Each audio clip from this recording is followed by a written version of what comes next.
3.5 కోట్ల నుండి 5.5 కోట్ల బడ్జెట్ లో ప్రీమియం విల్లాస్ లో centralised AC with fresh air infusion అందిస్తుంది జనప్రియ అప్స్కేల్ ఎలీసియం.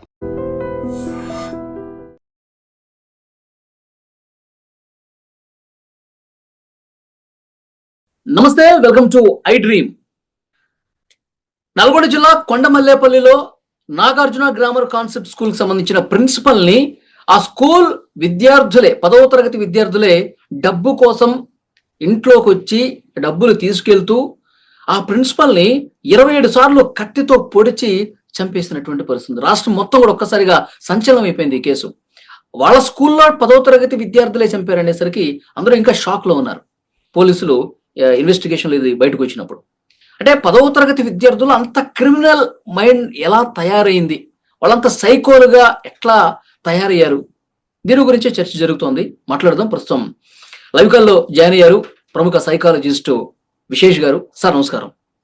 నమస్తే విశేష్ గారు, ఈ ఘటన చూసిన తర్వాత మొత్తం అందరూ కూడా షాక్ లోనే ఉన్నారు సార్. 10వ తరగతి విద్యార్థులు, ఆ స్కూల్ విద్యార్థులే వాళ్ళ ప్రిన్సిపల్ ని డబ్బులు దొంగతనం చేయడం కోసం వచ్చి ఆమె చూసిన తర్వాత మళ్ళీ ఎక్కడ చెప్పేస్తుందన్న ఉద్దేశంతో వాళ్ళు వెంట తెచ్చుకున్నారు. అంటే ప్లాన్ గానే వచ్చారు. కత్తిని వెంట తీసుకొచ్చి గొంతు మీద, ముఖం మీద, బాడీ మీద 27 సార్లు కత్తిపోట్లు ఉన్నాయంట. నేను పోలీసులు ఎస్పీ గారు కూడా చెప్పారు.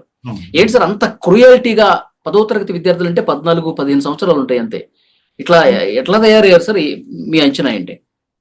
అంటే ఇక్కడ మీరేమో క్రైమ్ చూస్తున్నారండి. యూజువల్ గా అందరూ కూడా క్రైమ్ చూస్తారు.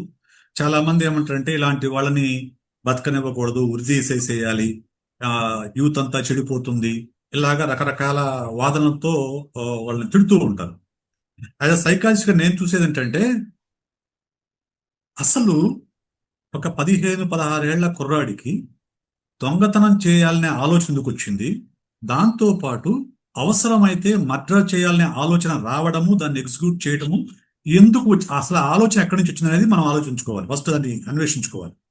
అప్పుడు మనకు ఆ కుర్రాళ్ల ప్రవర్తన వెనక ఉన్న మోటివ్స్ అనేవి మనకు తెలుస్తాయి. రైట్. ఇక్కడ ఈ కేసులో నేను నిన్నటి నుంచి ఫాలో అయ్యాను కొంచెం, నేను నా సోషల్ మీడియా కోసము. సో ఈ కేసులో ప్రధానంగా ఆ కుర్రవాళ్ళు గాంజాకి అలవాటు పడ్డారు. సో గాంజాకి అలవాటు పడ్డ తర్వాత ఎప్పుడైతే గాంజాకి అలవాటు పడ్డారో అప్పుడు వాళ్లకు రేషనలైజేషన్ అంటే ఒక లాజికల్ థింకింగ్ అనేది తగ్గిపోతుంది. ఎంతసేపటికి మనకు ఆ మత్తు కావాలనే కోరిక తప్ప, సో మనము మంచిగా ఉండాలి, మర్యాదగా ఉండాలి, ఇటువంటి లాజికల్ థింకింగ్ అనేది మోరల్ ఎంగేజ్మెంట్ కానీ తగ్గుతుంది. సార్ ఇక్కడ ఒక ప్రశ్న, నిన్న విలేకరులు అడిగిన ప్రశ్నకి ఎస్పీ గారు ఏమన్నారంటే గాంజా టెస్ట్ కూడా చేసాం, నెగిటివ్ వచ్చింది అని చెప్పారు సార్ ఎస్పీ గారు. గాంజా పక్కన పెట్టేస్తే 10th క్లాస్ కుర్ర వాళ్ళకి అసలు అంత డబ్బు అవసరం ఏమొచ్చింది అనగా మనం చూస్తే అంతకు ముందే వాళ్ళు గోవా వెళ్ళొచ్చారని వార్తల్లో చదివాను. అది ఎంతవరకు నిజమో మీరు చోట తెలియాలి. గోవా వెళ్ళొచ్చారని చదివాను. దాంతో పాటు వీళ్లకు టీనేజ్ లో ఏంటంటే కొత్త కొత్త గాడ్జెట్స్ కొనుక్కోవాలి, మిగతా వాళ్ళకంటే నేను హీరోలాగా ఉండాలి, మిగతా వాళ్ళకంటే నేను హైఫైగా ఉండాలనే ఒక కోరిక అనేది ఉంటుంది. సో దానికి డబ్బు కావాలి.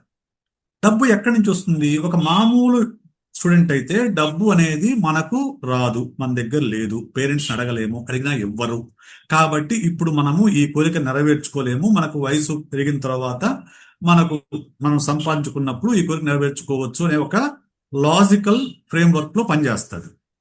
వేరాస్ కొంచెం కాండక్ట్ డిజార్డర్ ఉన్న కుర్రవాళ్ళు, అంటే యాంటీ సోషల్ పర్సనాలిటీ ట్రైట్స్ ఉన్న కుర్రవాళ్ళు దీన్ని భిన్నంగా ఆలోచిస్తారు. డబ్బు కావాలి, ఎక్కడ ఉంది? ప్రిన్సిపల్ దగ్గర ఉంది. ప్రిన్సిపల్ దగ్గర డబ్బు మన దగ్గరికి ఎలా వస్తుంది? సో వెళ్ళి తెచ్చుకున్నాము. ఆమె మన దగ్గర అంతా ఫీజులు వసూలు చేస్తుంది కదా, అంత డబ్బులన్నీ గుంజుకుంటుంది కదా. సో ఆమె దగ్గర తెచ్చుకున్నది వల్ల మనకి నష్టం లేదు. దానివల్ల ఆమె మన దగ్గర దోచుకుంటుంది, మనం ఆమె దగ్గర దోచుకుందాం అనే ఒక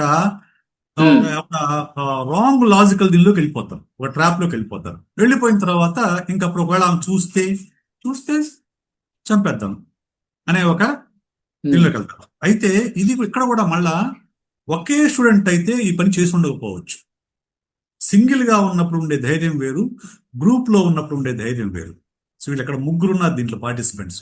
అంటే ఒకడు కొంచెం డౌట్ ఎక్స్ప్రెస్ చేసినా కానీ రెండో వాడు ఏం కాదురా అసలు ఆమె చూడదు, ఒకవేళ చూస్తే వేసేద్దాం అనే ఒకళ్ళనొకళ్ళు సపోర్ట్ చేసుకున్నప్పుడు వాళ్ళ ఆ మోరల్ డిసెంగేజ్మెంట్ అయిపోయి వాళ్ళు పూర్తిగా సార్ వాళ్ళు పిల్లలు కదా సార్, వాళ్ళు వయసు కూడా 14-15 సంవత్సరాలే కదా.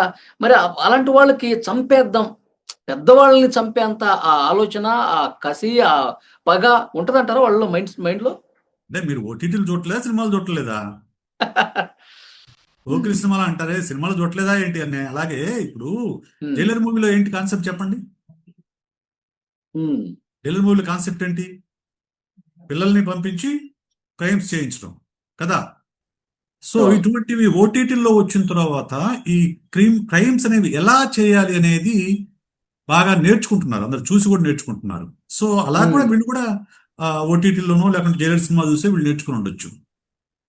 సో మనం ఒకవేళ శిక్ష పడినా కానీ మనకు తక్కువ శిక్ష పడుతుంది, ఎక్కడ కూడా మన స్కూల్కి పంపిస్తారు, సో మనకి మరణ శిక్ష వేయరు, ఇటువంటివన్నీ కూడా ఓటీటీలో చూపిస్తున్నారు కదా. సో దాని నుంచి నేర్చుకుంటారు వీళ్ళు.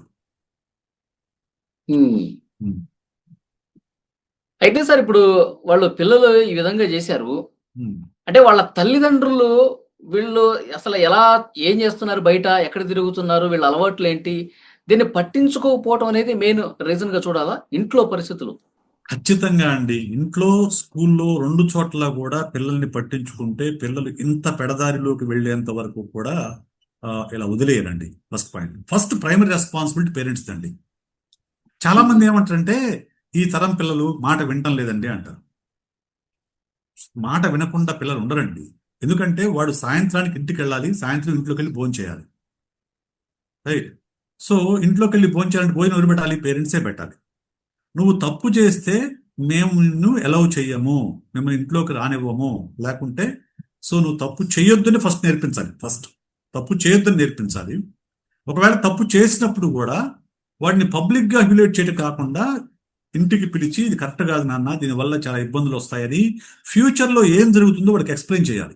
టీనేజ్ ఏం జరుగుతుందంటే టీనేజ్లో మన బ్రెయిన్లో ప్రీఫ్రంటల్ కార్టెక్స్, లాజికల్ బ్రెయిన్ అనేది పూర్తిగా డెవలప్ కాదండి, రైట్? వేరాజ్ ఎమోషనల్ బ్రెయిన్ ఫాస్ట్గా డెవలప్ అయి ఉంటుంది. అంటే కావాలి, నాకు డబ్బు కావాలి, నాకు ఆ సెల్ ఫోన్ కావాలి, నాకు ఐఫోన్ కావాలనే కోరికేమో బలంగా ఉంటుంది. దొంగతనం చేస్తే పట్టుకుంటారు, శిక్ష పడుతుంది అనే ఆ లాజికల్ సెన్స్ అనేది అంత బలంగా ఉండదు. ఓకే, దానివల్ల వాళ్ళు ఈ దారి తప్పే అవకాశం ఉంది. నువ్వు పేరెంట్స్ చెప్పాలి, ఎక్స్ప్లెయిన్ చేయాలి. పేరెంట్స్ కానీ టీచర్స్ కానీ కనుక్కున్నప్పుడు, ఒరే నువ్వు క్షణికావేశంతో చేస్తావు, నీకు కావాలని చెప్పేసి, కానీ దానివల్ల నష్టాలు ఉంటాయిరా, నీ భవిష్యత్తు మొత్తం నాశనం అయిపోతుంది, నువ్వు ఎడ్యుకేట్ చేయాలి. ఇది జరగడం లేదు, ఇంట్లో జరగడం లేదు, లేకుంటే స్కూల్లో కూడా జరగడం లేదు.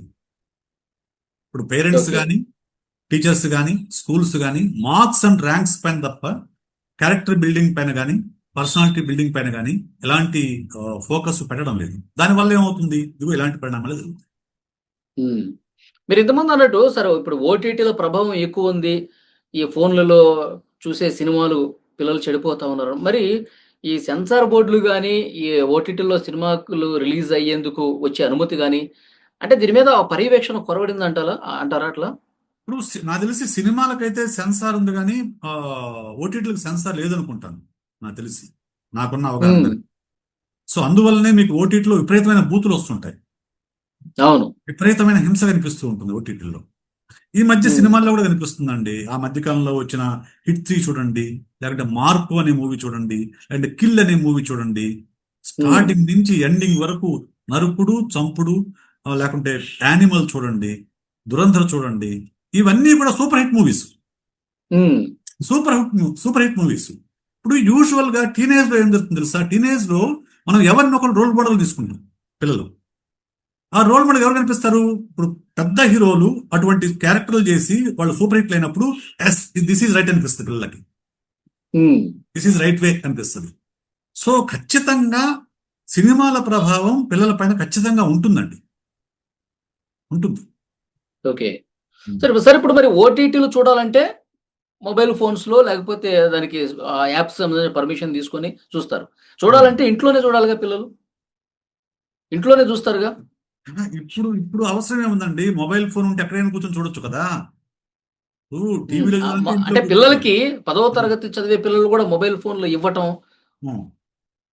మరి తల్లిదండ్రులు చూసుకోవాలి కదా అంటే అది కూడా. ఇప్పుడు తప్పదండి, ఎందుకంటే ఇప్పుడు మొబైల్ ఫోన్లు ఇవ్వాల్సిన పరిస్థితిలో ఉన్నారు. ఎందుకంటే చాలా స్కూల్స్ అసైన్మెంట్స్ ని వాటిని మొబైల్ వాట్సాప్ గ్రూప్ లో షేర్ చేస్తున్నారు. సో ఇప్పుడు చాలా స్కూల్స్ ఈ అసైన్మెంట్స్ కానివ్వండి, లేకుంటే పిల్లలకు సంబంధించిన యాక్టివిటీస్ కానివ్వండి, ఇవన్నీ కూడా వాట్సాప్ గ్రూప్ లో షేర్ చేస్తున్నారు. కాబట్టి పిల్లలకు మొబైల్ ఫోన్లు తప్పనిసరి అవసరం అయింది. ఉమ్, అయితే నా సజెషన్ ఏంటంటే, అంటే అందరూ ఎఫర్ట్ చేయరు, కానీ ఎఫర్ట్ చేయగలిగిన వాళ్ళ పిల్లలకు మొబైల్ ఫోన్ కంటే కూడా ఒక ట్యాబ్ ఇవ్వడం మంచిది. సో దానిలో కొంచెం కొంచెం కంట్రోలింగ్ ఉంటుంది. మొబైల్ ఫోన్లో ఎవ్రీథింగ్ ఈజ్ కాబట్టి కొంచెం ఇబ్బందిగా ఉంటుంది. సో మోరోవర్ ఇవ్వకపోతే ఇప్పుడు ఓ, ఇవ్వక తప్పనిసరి పరిస్థితులు అండి, అంతే, మనం ఏం చేయలేము. ఉమ్. సరే, ఇప్పుడు స్కూళ్ళల్లో ఒక ప్రత్యేకమైనటువంటి ప్రోగ్రామ్స్ కండక్ట్ చేయాల్సిన అవసరం ఉందా? పిల్లలు ఎందుకు టీనేజ్ లో పిల్లలు, అప్పుడు ఎదిగే పిల్లలు, వాళ్ళకి ఎన్నో ఆలోచనలు ఉంటాయి, వాళ్ళు విపరీతంగా ఫోకస్లు పెడతా ఉంటారు. ఇప్పుడు ఈ జెన్జీ దాంట్లో సోషల్ మీడియా ప్రభావం ఎక్కువ ఉన్నటువంటి ఈ సందర్భంలో ఇప్పుడు సైన్స్, సోషల్, జనరల్ నాలెడ్జ్ ఈ క్లాసులతో పాటు ఒక క్లాస్ అనేది డెఫినెట్ గా వాళ్ళ క్యారెక్టర్ బిల్డ్ చేయడం కోసం. ఖచ్చితంగా ఉండాలండి, ఎందుకంటే టీనేజ్ లోకి వచ్చేటప్పుడు ఏమవుతుందంటే చైల్డ్హుడ్ వేరు, ఓకే, ఉమ్, ప్రీ టీన్స్ వేరు, టీన్స్ వేరు. టీన్స్ అనేది చాలా వల్నరబుల్ ఏజ్ అన్నమాట. అంటే ఆ వయసులో వచ్చినన్ని మార్పులు మీకు ఏ వయసులో రావు. సో ఫస్ట్ టైం టీనేజ్లోకి ఎంటర్ అయిన తర్వాత సెక్షువల్ హార్మోన్స్ రిలీజ్ అవుతాయి, okay, secondary sexual organs develop అవుతాయి, సెక్షువల్ థాట్స్ మొదలవుతాయి, ఆపోజిట్ ఇంట్రెస్ట్ మొదలవుతుంది, ఇవన్నీ కూడా మొదలవుతాయి. దాంతో పాటు ఐడెంటిటీ కోసం ఒక అన్వేషణ మొదలవుతుంది. సో నన్ను నేను ప్రూవ్ చేసుకోవాలనే కోరిక మొదలవుతుంది. సో ఇవన్నీ కూడా ఉక్కిరి బిక్కిరి అవుతూ ఉంటారు పిల్లలు, రైట్? ఉమ్, ఆ టైంలో వాళ్ళు ఏం చేస్తారు, ఏం చెయ్యాలి, ఏం చేయకూడదు అనే విషయం పైన ఎక్కడ గైడెన్స్ లేదు, రైట్? సో చాలా స్కూళ్ళల్లో సో వాళ్ళని పట్టించుకోకుండా వదిలేస్తారే తప్ప వాళ్లకు సరైన గైడెన్స్ ఇచ్చేటువంటి అవకాశం కూడా, అటువంటి ఏర్పాటు కూడా లేదు. కొన్ని పెద్ద స్కూల్స్ లో అయితే స్కూల్ సైకాలజిస్ట్ ఉంటారు, లేకుంటే ఒక సైకాలజిస్ట్ ని అపాయింట్ చేసుకుంటారు. కానీ మీడియోకర్ మామూలు స్కూల్స్ లో కానీ, ఇప్పుడు ఈ నేర జరిగినటువంటి స్కూల్స్ లో ఎటువంటి సైకాలజిస్ట్ అవకాశం ఉండదు. ఇప్పుడు ఉమ్, సైకాలజిస్ట్ ఉంటే ఏమవుతుందంటే వాడికి ఏదన్నా ఒక ప్రాబ్లం రాగానే వాళ్ళని ఆ సైకాలజిస్ట్ ని కలిస్తే సైకాలజిస్ట్ ఎవరికి చెప్పరు, ప్రిన్సిపాల్కి కానీ పేరెంట్స్ కానీ ఎవరికి చెప్పకుండా రహస్యంగానే ఉంచి వాడికి కావాల్సి హెల్ప్ చేస్తారు. అలా కాకుండా ఎవరికి చెప్పినా కానీ వాళ్ళు మా పేరెంట్స్ చెప్తారు, టీచర్కి చెప్తారు, ప్రిన్సిపాల్ చెప్తారు, మాకు శిక్ష పడుతుంది అనే భయం ఉన్నప్పుడు ఎవరికి చెప్పరు వాళ్ళు. ఉమ్, సో అందువల్ల స్కూళ్లలో ఎస్పెషల్లీ టీనేజర్స్ కి ఇటువంటి వాళ్ళ ఎమోషనల్ మేనేజ్మెంట్ పైన ఖచ్చితంగా క్లాసెస్ నిర్వహించాల్సిన అవసరం అయితే ఉందండి. Okay sir, parents point of వ్యూలో ఏం చెప్తారు సార్? వాళ్ళు ఎలా ఉండాలి, తమ పిల్లల పట్ల ఎలా ఉండాలి, వాళ్ళ పెంపకాన్ని చూసుకునే బాధ్యత, పర్యవేక్షణ విషయంలో ఏంటి వాళ్ళ రెస్పాన్సిబిలిటీస్ గురించి ఏం చెప్తారు? పేరెంట్స్ కరెక్ట్ గా ఉంటే పిల్లలు దారి తప్పే అవకాశాలు తక్కువ. తప్పరని నేను చెప్పను, బ్లాంకెట్ స్టేట్మెంట్ తప్పే అవకాశం తక్కువ. ఎందుకు? పిల్లలు తప్పులు చేస్తారు, చేయకుండా ఏమంటారు, ఓకే, పిల్లలు ఓకే టీన్స్ కొంచెం తప్పులు చేస్తారు. ఆ తప్పుల్ని సరైన దారిలో పెట్టాల్సిన బాధ్యత ఫస్ట్ పేరెంట్స్కి, తర్వాత టీచర్స్కి, రైట్? సో ఒక తప్పు చేసినప్పుడు దాన్ని కప్పిపుచ్చుకోకుండా, మొన్న మధ్యన మనం చూసామండి, ఒక కేంద్ర మంత్రి కొడుకు పోక్సో ఎదుర్కొంటే దాన్ని కాపాడటం కోసం ఎన్ని రకాల ప్రయత్నాలు చేశారో మనం చూసాం. అవును. ఏం మెసేజ్ ఇస్తున్నారా అక్కడికి? ఉమ్, ఏం మెసేజ్ ఇస్తున్నారు? నువ్వు తప్పు చేసినా మేము కాపాడుతాను మెసేజ్ ఇస్తున్నారు ఇండైరెక్ట్ గా. The same thing happens to anyone కదా. ఒక తప్పు చేసినప్పుడు ఒక పిల్లాడికి నీకు నేను కాపాడను అనే స్పష్టమైన సంకేతం పేరెంట్స్ ఇస్తే అక్కడ తప్పు చేయడానికి వెనకాడతాడు.